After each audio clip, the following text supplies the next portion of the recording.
Hey, welcome back to my channel. In this video, I'm going to be making some creamy shrimp Florentine pasta right after this.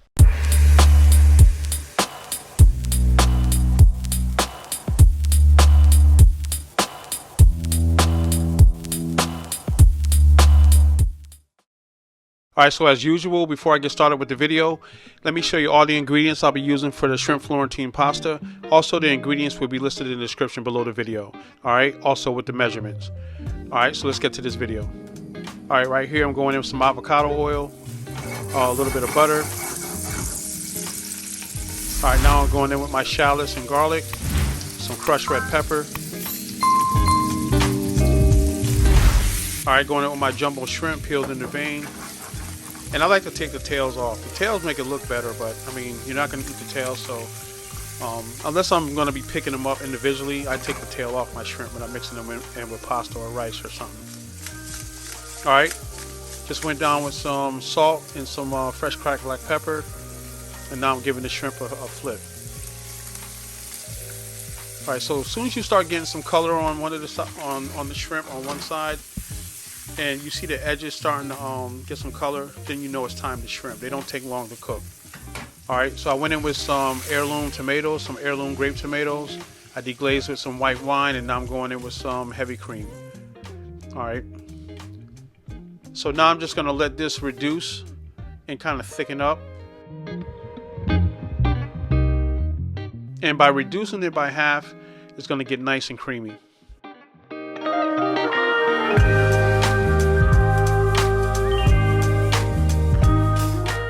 So I just gave it a taste just to make sure it had all the seasoning that it needed.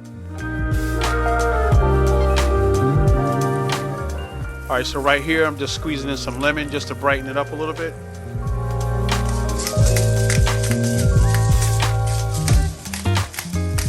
A little bit more fresh cracked black pepper.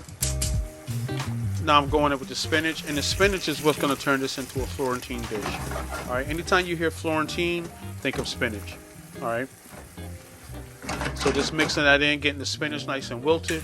And now I'm going in with my favorite pasta, which is pappardelle.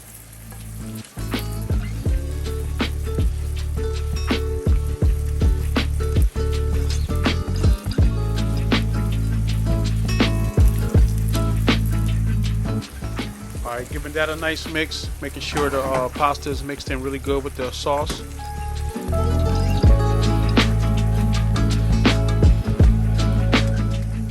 Alright, so right here I'm going in with some cold butter, about 4 tablespoons. Going to mix that in. And by adding the cold butter, that's going to obviously add some creaminess, some butter flavor to it, and give it a nice shine. Alright. Alright, that's pretty much the end of the recipe. I got my butter nice and melted. That added some nice flavor to the noodles and to the sauce. I'm actually going to finish it off by topping it off with some fresh grated parm. And always remember to grate your own parm. Don't buy it pre-grated, and definitely don't buy it in the non-refrigerator aisle. Alright, so that's the end of the dish, creamy shrimp Florentine pasta. I just want to thank you for checking out this recipe, and also hit that subscribe button, give a thumbs up to the video, and also hit the notification bell so you get notified when I upload more videos. Also, you can catch me on Facebook, X, TikTok, and Instagram at Cooking and Grilling with Carl. And on Facebook, I actually have a Facebook group called Cooking and Grilling with Carl that you yourself can post recipes in, and also see the recipes that I'm posting to YouTube. Alright, so I catch you on the next video. God bless. Peace.